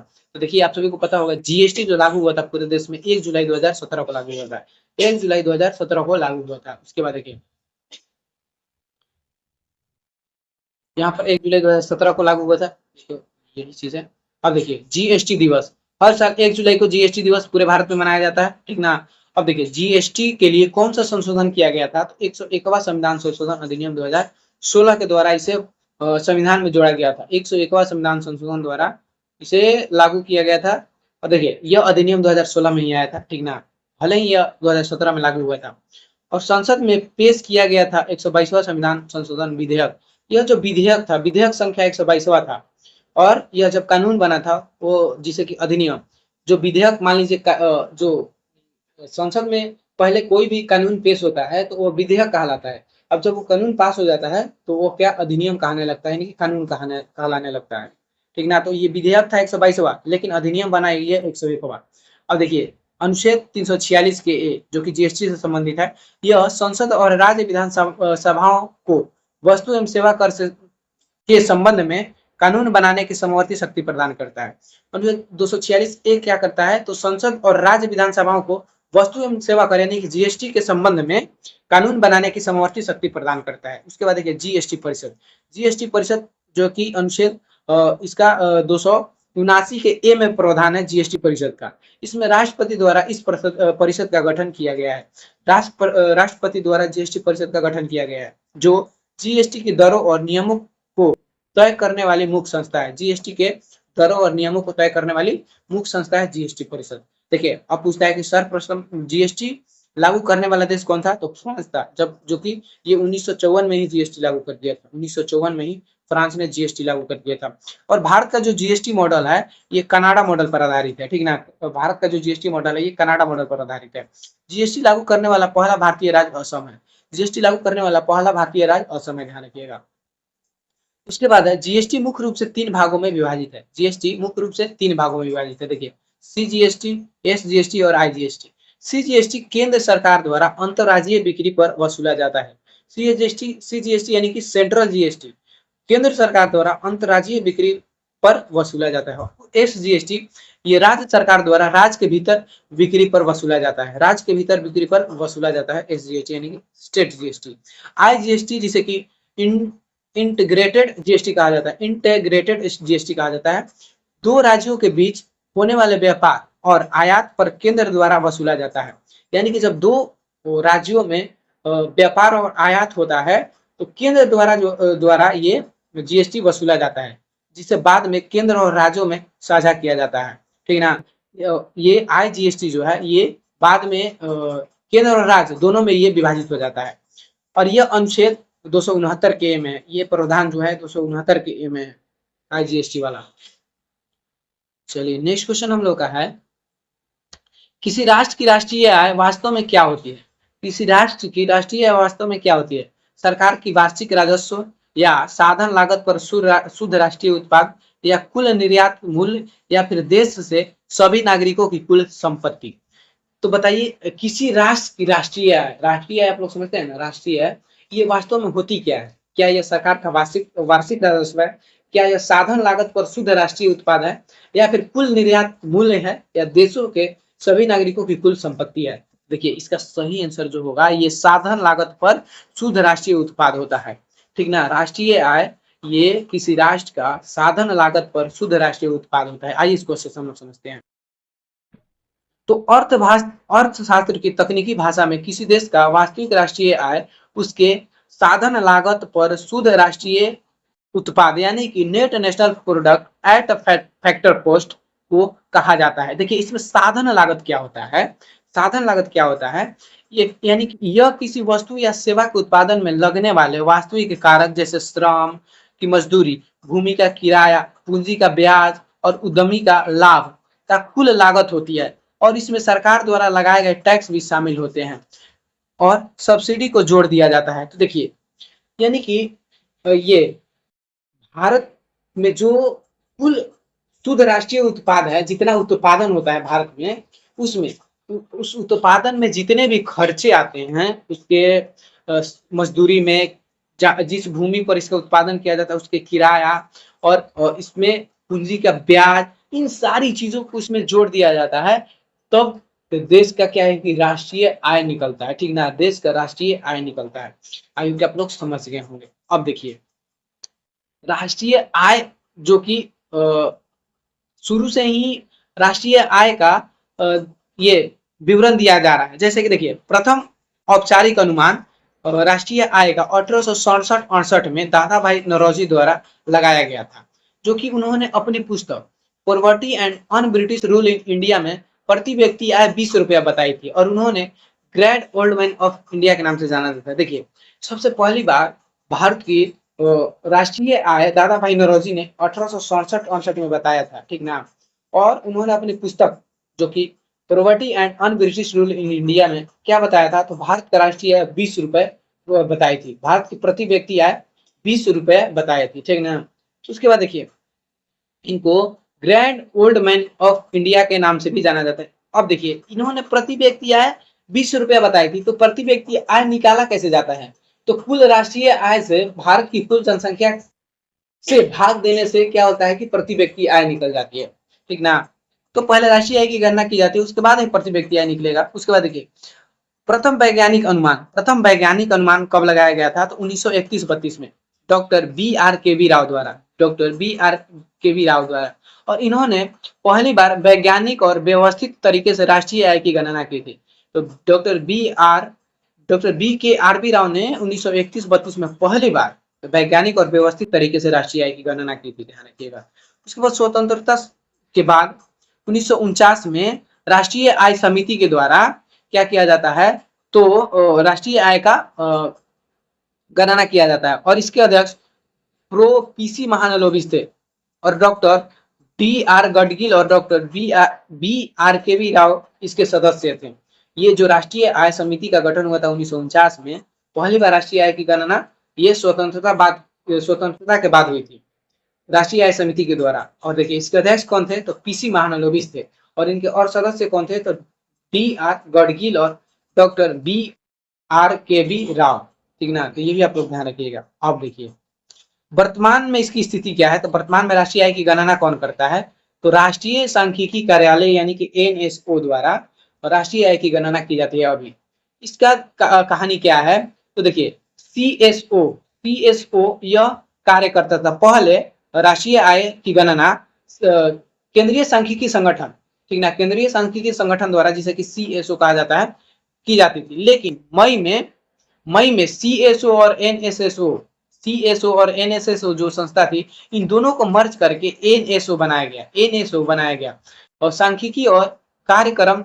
कार्यान्वयन मंत्रालय के तहत बना दिया गया, ठीक ना।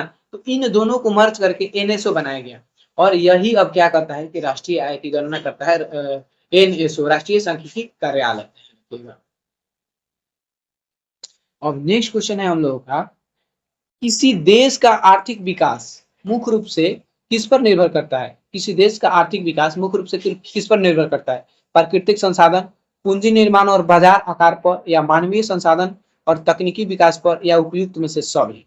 तो देखिए किसी देश का आर्थिक विकास मुख्य रूप से जो निर्भर करता है, तो आप सब समझ पा रहे होंगे, तो प्राकृतिक संसाधन भी जरूरी है देश के आर्थिक विकास के लिए, और पूंजी निर्माण और बाजार का आकार भी जरूरी है, और मानवीय संसाधन और तकनीकी विकास। मानवीय संसाधन यानी कि मानव द्वारा जो कि क्या बोलते हैं कि मानव का क्या शिक्षित होना, कुशल होना, ये सभी भी जरूरी है। और तकनीकी विकास यानी कि नए नए टेक्नोलॉजी भी किसी देश के आर्थिक विकास में मुख्य भूमिका निभाती है। तो ये सभी जो है कि देश की आर्थिक विकास के लिए निर्भर मतलब कि अनिवार्य है। तो इसका सही आंसर हो जाएगा उपयुक्त में से सभी। ध्यान रखिए, उपयुक्त में से सभी। अब देखिए,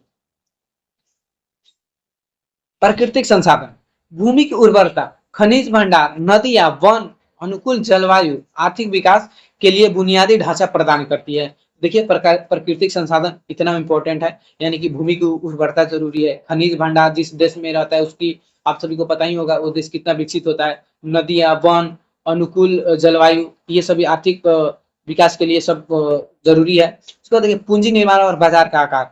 पूंजी निर्माण, इसका अर्थ बचत को निवेश में बदलाव, जैसे कारखाने, मशीन, सड़कें, बिजली ग्रिड बनाना, और अधिक पूंजी निर्माण से देश का उत्पादन क्षमता बढ़ती है।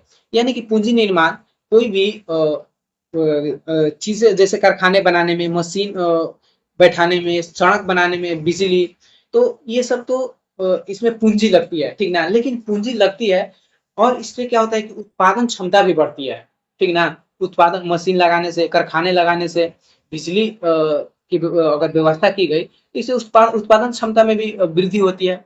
तो ये भी जिम्मेवार है। उसके बाद देखिए, मानवीय संसाधन और तकनीकी विकास। मानव पूंजी, तो देश की जनसंख्या यदि शिक्षित है, कुशल है, स्वस्थ है, तो वह श्रम उत्पादकता को कई गुना बढ़ा देती है, ठीक ना।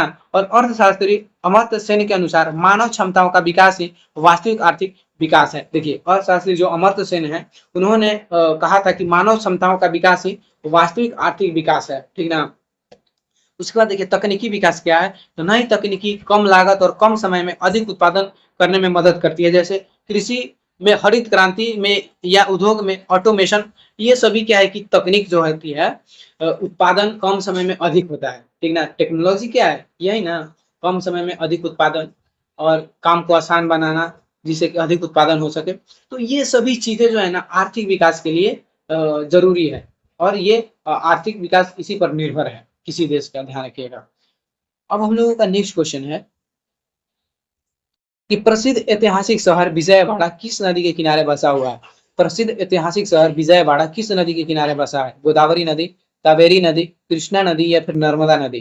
तो देखिए, विजयवाड़ा जो है, आप सब गेस कर रहे होंगे, ये जो है किस कृष्णा नदी के तट पर बसा हुआ है। कृष्णा नदी के किनारे विजयवाड़ा शहर बसा हुआ है। अब देखिए, सभी नदी के किनारे बसे शहर को हम लोग देख लेते हैं, जो यही सभी एग्जाम में पूछे जाते हैं। गंगा नदी के किनारे देखिए, ऋषिकेश है, हरिद्वार है, कानपुर है, और प्रयागराज है, वाराणसी है, पटना है, और भागलपुर है, ठीक ना। गंगा नदी, ऋषिकेश, हरिद्वार, कानपुर, प्रयागराज, वाराणसी, पटना, भागलपुर। जिसमें कानपुर जो है ये गंगा के किनारे बसा सबसे बड़ा शहर है। कानपुर गंगा किनारे बसा सबसे बड़ा शहर है। और प्रयागराज गंगा यमुना के संगम पर स्थित है। यमुना नदी के तट पर दिल्ली, आगरा, मथुरा और इटावा। दिल्ली, आगरा, मथुरा और इटावा। हुगली नदी के तट पर कोलकाता। हुगली नदी के तट पर कोलकाता है। साबरमती नदी के तट पर अहमदाबाद, गांधीनगर। अहमदाबाद, गांधीनगर। उसके बाद ताप्ती नदी के तट पर सूरत, गुजरात। सूरत ताप्ती नदी के तट पर। उसके बाद मूसी नदी के तट पर हैदराबाद, हैदराबाद। उसके बाद झेलम नदी के तट पर श्रीनगर, झेलम नदी के तट पर श्रीनगर। सरयू नदी के तट पर अयोध्या, सरयू नदी के तट पर अयोध्या है। सरयू नदी के तट पर अयोध्या। तो ये सभी आप लोग ध्यान रखिएगा, काफी इंपॉर्टेंट। चलिए, नेक्स्ट क्वेश्चन है हम लोगों का कि निम्नलिखित में से कौन सा लोक नृत्य मुख्य रूप से हरियाणा राज्य से संबंधित है। कौन सा नृत्य जो है हरियाणा राज्य से संबंधित है। लूर नृत्य, गरबा, बिहू, या फिर गिद्दा। तो देखिए, गरबा तो गुजरात का है, बिहू जो है असम का है, और गिद्दा जो है ये पंजाब का है। तो बचा एक लूर नृत्य। तो लूर नृत्य जो है ये क्या है कि हरियाणा का है। अब देखिए, लूर नृत्य में होता क्या है, तो लूर नृत्य मुख्य रूप से हरियाणा के बांगर क्षेत्र, जींद, कैथल, सिहार में बेहद लोकप्रिय है। और यह नृत्य केवल महिलाओं द्वारा किया जाता है। लूर शब्द का अर्थ होता है हरियाणवी बोली लड़की, लड़की होता है। लूर का मतलब लड़की होता है। और यह नृत्य विशेष रूप से होली के त्योहार के दौरान किया जाता है। ध्यान रखिएगा, लूर नृत्य विशेष रूप से होली के त्योहार के दौरान होता है। अब देखिए, हरियाणा का अन्य नृत्य देख लेते हैं। फाग नृत्य, फाग नृत्य काफी इंपॉर्टेंट। ये फाग नृत्य जो है ये है कि दरोगा के पीटी में इस बार पूछा गया था फाग नृत्य। यह भी होली के बिहार दरोगा के एग्जाम में पूछा गया था फाग नृत्य। यह भी होली के समय किसानों द्वारा कृषि कार्य पूरा होने और फसल पकने की खुशी में किया जाता है, और इसमें महिला और पुरुष दोनों भाग लेते हैं। उसके बाद सांग या स्वांग, ये भी हरियाणा का है, और यह हरियाणा का एक प्रसिद्ध लोक नृत्य है। और नृत्य जो खुले मंच पर लकड़ी के तख्तों पर किया जाता है। दीपचंद बहमन और पंडित लक्ष्मीचंद इसके महान कलाकार माने जाते हैं। दीपचंद बहमन और पंडित लक्ष्मीचंद ये सांग के महान कलाकार माने जाते हैं। तो छठी नृत्य, बच्चे के जन्म के छठे दिन महिलाओं द्वारा किया जाने वाला पारंपरिक नृत्य है।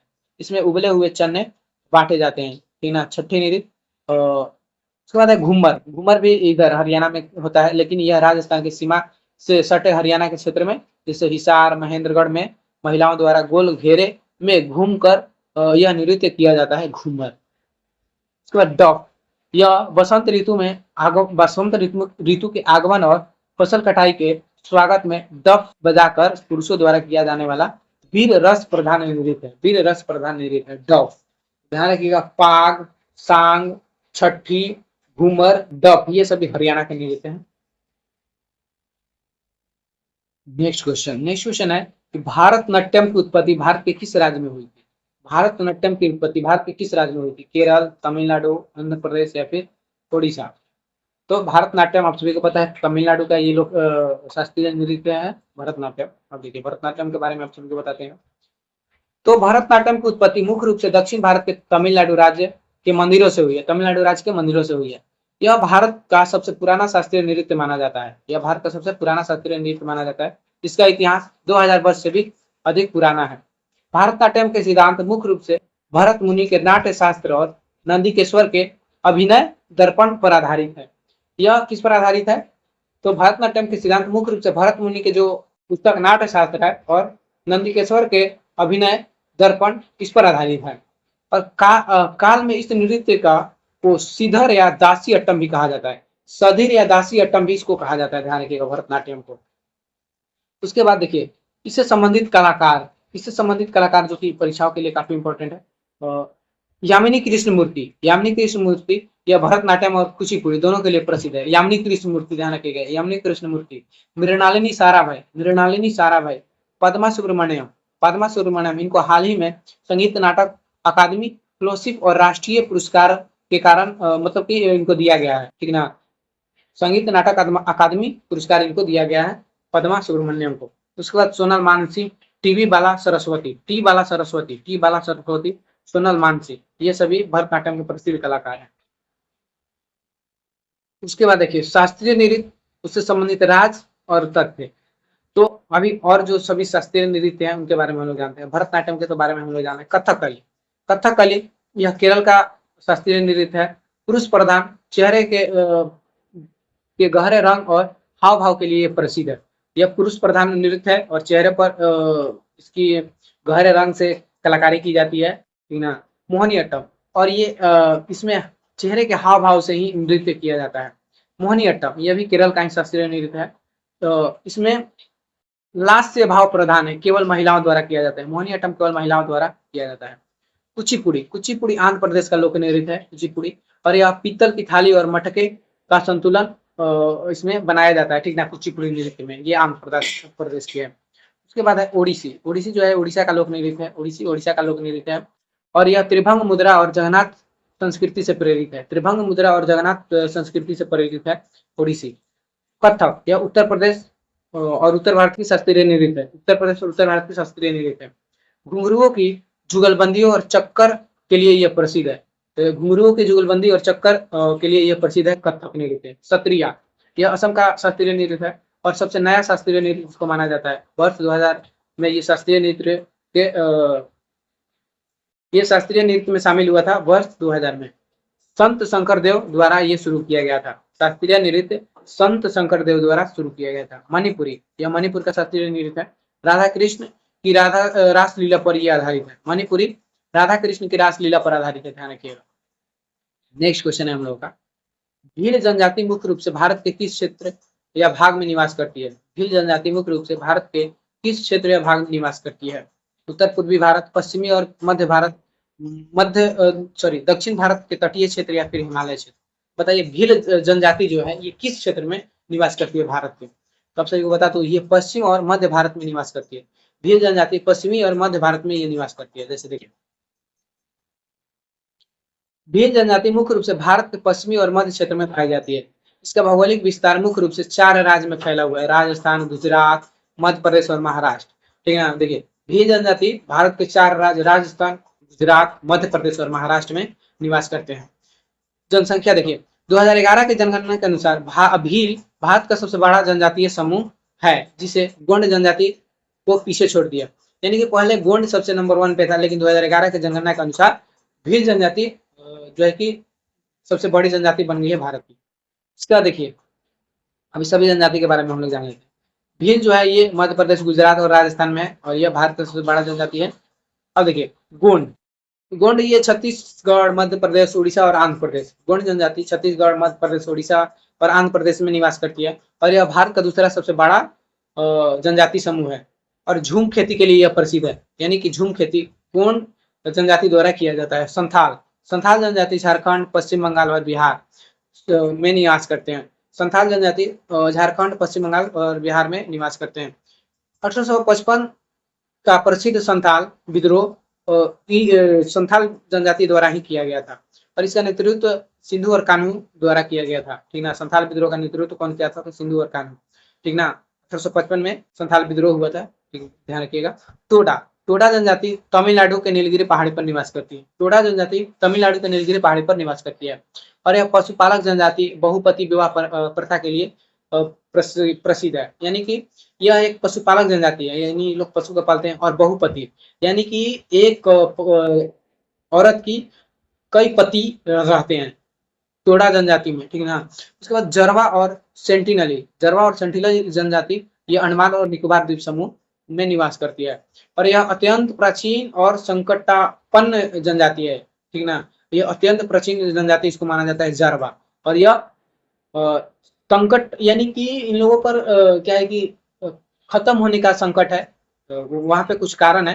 ठीक ना, तो इसलिए इनको संकटग्रस्त जनजाति भी कहा जाता है जरवा को।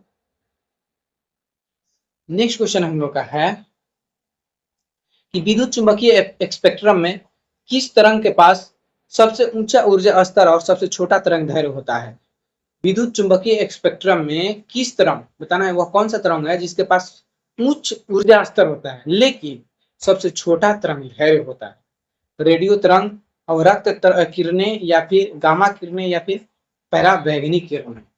तो ये कौन से तरंग के पास, ये सभी तरंगे हैं, अवरक्त तरंग बोलो या फिर किरण बोलो, गामा तरंग होता है, पराबैंगनी किरण या तरंग होता है, किसके पास उच्च ऊर्जा स्तर और सबसे छोटा तरंग दैर्घ्य होता है? तो ध्यान रखिएगा गामा किरणें, गामा किरणें के पास क्या होता है कि उच्च ऊर्जा स्तर होता है और सबसे छोटा तरंग दैर्घ्य होता है। अब देखिए विद्युत चुंबकीय स्पेक्ट्रम में गामा किरणों की आवृत्ति और ऊर्जा सबसे अधिक होती है।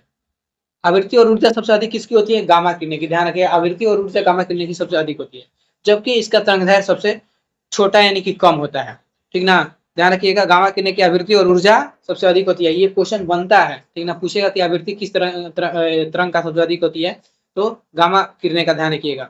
और तरंगदैर्घ्य कम होता है इसका। और उसके बाद इसकी खोज फ्रांसीसी वैज्ञानिक पॉल बिलार्ड, पॉल बिलार्ड ने इसकी खोज की थी। ठीक ना, 1900 ईस्वी में।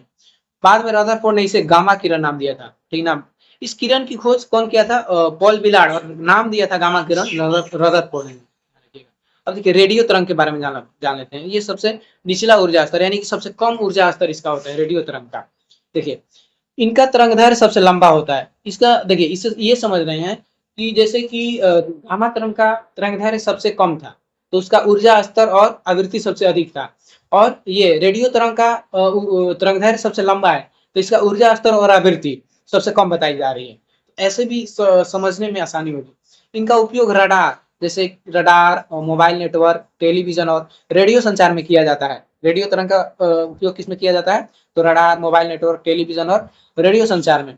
और इसकी खोज, रेडियो तरंग का खोज हाइनरिक हर्टज और मार्कोनी ने किया था। हाइनरिक हर्टज और मार्कोनी ने किया था।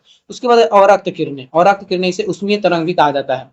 इसमें उष्मा तरंगे भी, इसे उष्मा तरंगे भी कहा जाता है क्योंकि जब ये किसी वस्तु पर पड़ती है तो उसका तापमान बढ़ा देती है।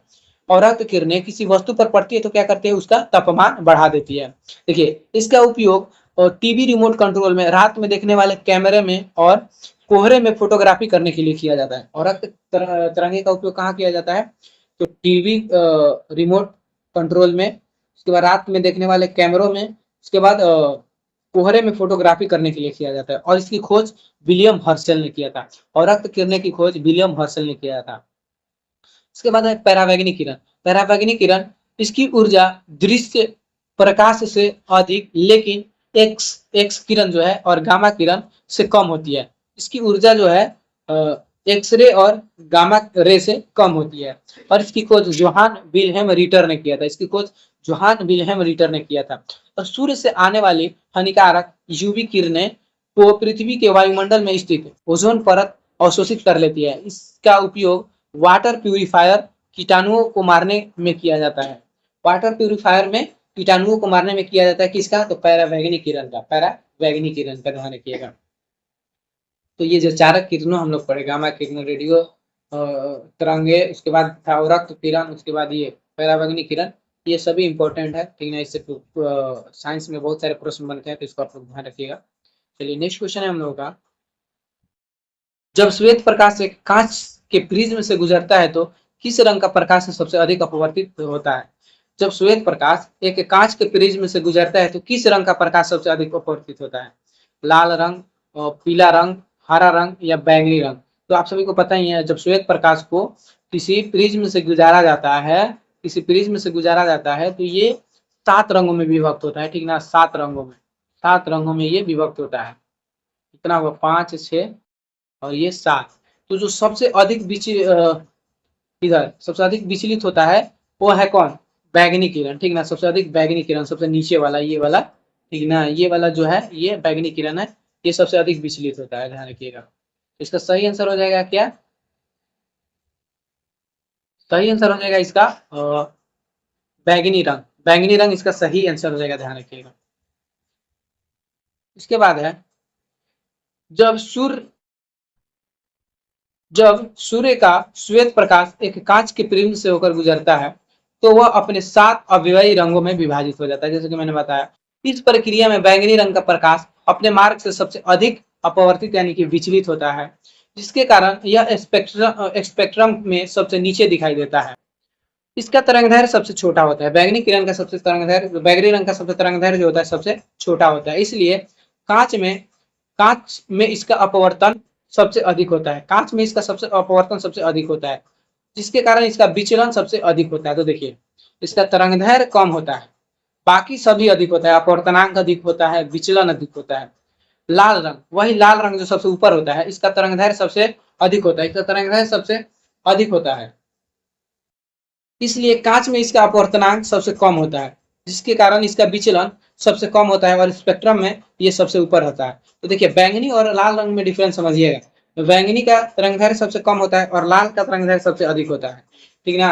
और बाकी सब तरंगदैर्घ्य का सब कम होता है, तरंगदैर्घ्य सिर्फ बड़े अधिक होता है लाल रंग का। अब देखिए, कुछ प्रकाश से संबंधित इंपॉर्टेंट घटना देख लेते हैं हम लोग।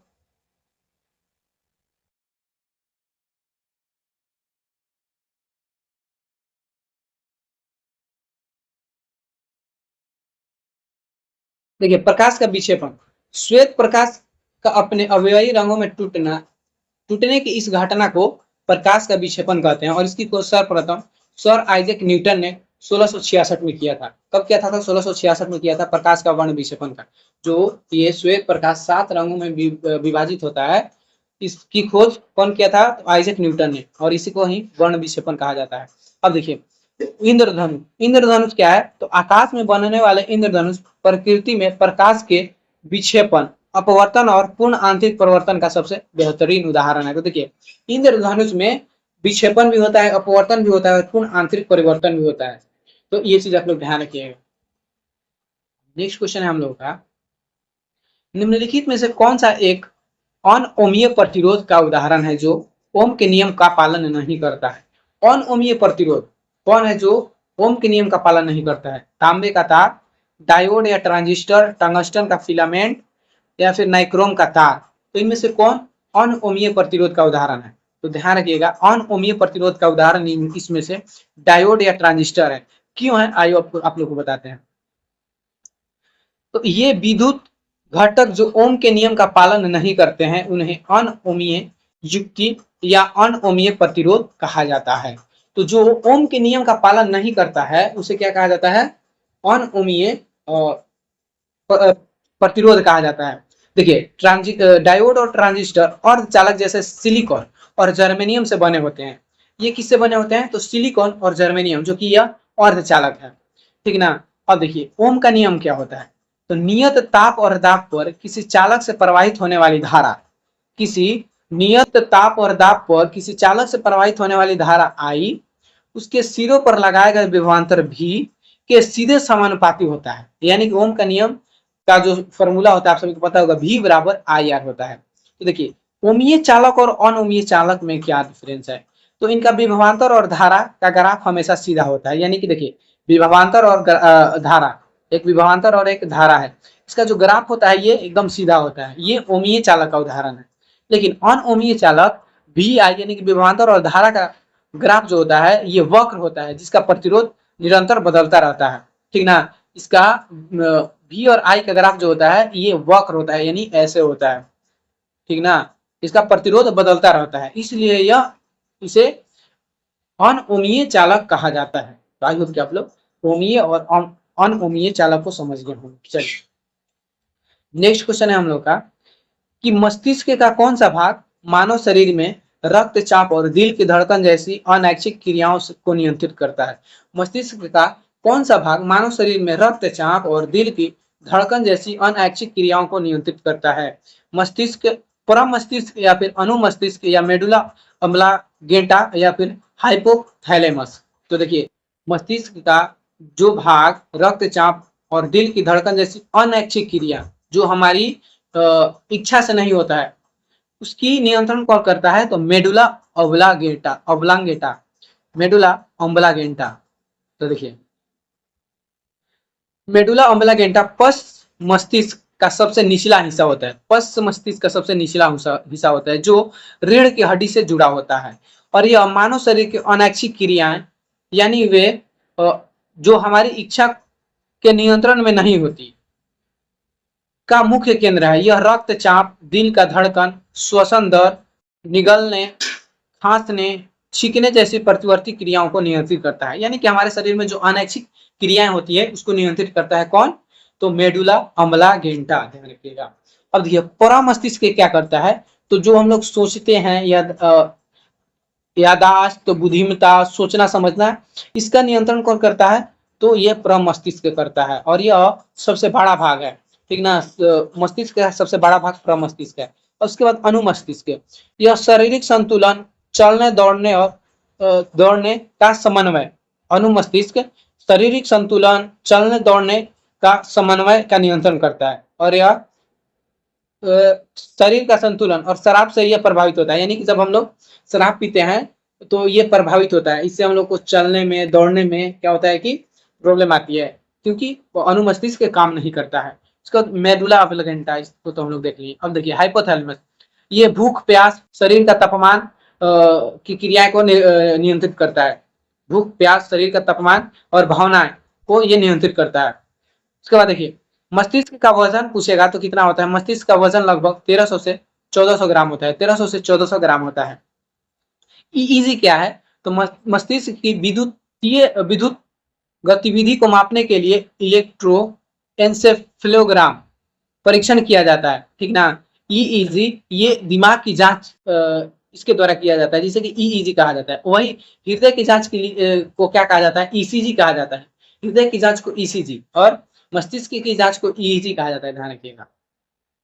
चलिए नेक्स्ट क्वेश्चन है हम लोग का कि मादा प्रजनन प्रणाली में फैलोपियन ट्यूब यानी कि डिंब वाहिनी के किस विशिष्ट क्षेत्र में निषेचन की प्रक्रिया होती है?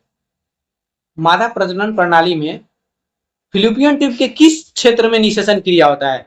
क्या उसका नाम इस्थमस है या एम्पुला है या फिर इम्फिडीबुलम है या फिर गर्भाशय गिरवा है? तो देखिए निषेचन की क्रिया फैलोपियन ट्यूब के एम्पुला भाग में होता है, एम्पुला भाग में, ठीक ना, एम्पुला भाग में होता है। देखिए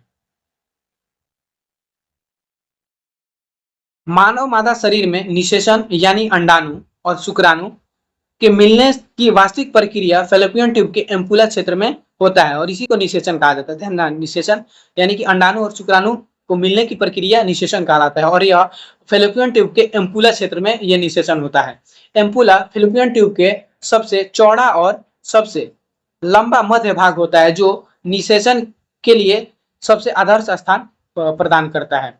अब देखिए, इधर है मदन मादा जनन अंग का भाग और इधर विशेषता उसका दिया हुआ है, उसका कार्य दिया है। जैसे देखिए, इसमें जो फिलिपियन ट्यूब है उसी का सब ये भाग है। इसमें देखिए फिम्बरी होता है, फिम्बरी यह उंगली जैसी संरचना होता है, इसका संरचना उंगली जैसा होता है और यह अंडाशय से निकलने वाले अंडे को ग्रहण करता है। फिम्बरी क्या करता है, तो अंडाशय से निकलने वाले अंडे को ग्रहण करता है। एम्पुला, ये इसको तो हम लोग जान गए, ये यहीं पर निषेचन होता है। इस्थमस, इस्थमस यह सबसे सरकरा और अंतिम मार्ग है, यह सबसे सरकरा और अंतिम मार्ग है। यह अंडे को गर्भाशय तक पहुंचाता है, ठीक ना। इस्थमस क्या करता है, अंडे को गर्भाशय तक पहुंचाता है। गर्भाशय, यह नाशपाती के आकार का खोखला अंग है। गर्भाशय जो है यह नाशपाती के आकार का खोखला अंग है और भ्रूण का विकास 9 महीनों तक पोषण, जो भ्रूण का विकास होता है और 9 महीने तक यही जो बच्चा होता है 9 महीने तक गर्भाशय में ही रहता है और पूरा विकास इसका यहीं पर, पोषण भी यहीं पर होता है गर्भाशय में, ध्यान रखिएगा। तो हम लोग का क्वेश्चन यहीं पे समाप्त होता है। आई होप कि आप लोगों को वीडियो पसंद आई होगी और काफी सारी चीजें सीखने को मिला होगा। तो आप लोगों को अगर वीडियो अच्छी लग रही है और आप लोग के लिए ये हेल्पफुल लग रही है तो वीडियो को लाइक जरूर करिएगा। चैनल पर नए हैं तो चैनल को भी सब्सक्राइब करिएगा और हमारी मेहनत को सपोर्ट जरूर करिए। चलिए मिलते हैं नेक्स्ट वीडियो में, तब तक के लिए अपना ध्यान रखिए और अपना पढ़ाई अच्छे से करते रहिए।